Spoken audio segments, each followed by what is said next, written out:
If you want to disconnect your Wix website from Mailchimp, this guide will walk you through it step by step in just a few minutes. This is useful if you no longer want Wix connected to your Mailchimp account, if you're changing websites, or if you simply want to clean up your integrations and keep your account organized. Before we get started, if this tutorial helps you, make sure to hit the like button and subscribe for more simple software tutorials just like this.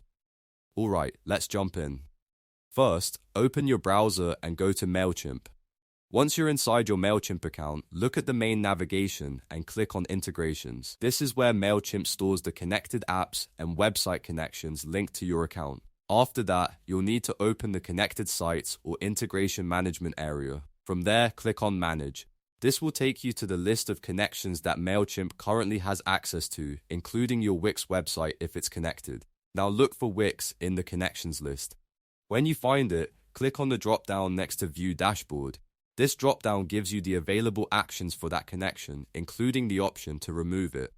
Once the menu opens, click on Disconnect. Mailchimp will usually ask you to confirm that you really want to remove the connection, because disconnecting Wix will stop the two platforms from syncing data.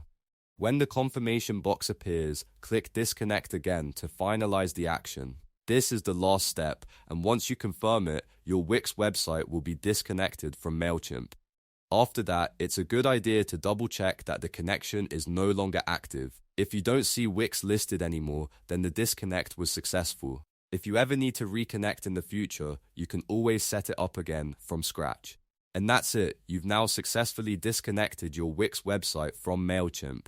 If this video helped you out, please remember to like the video, subscribe to the channel, and turn on notifications so you don't miss the next tutorial. Thanks for watching, and I'll see you in the next one.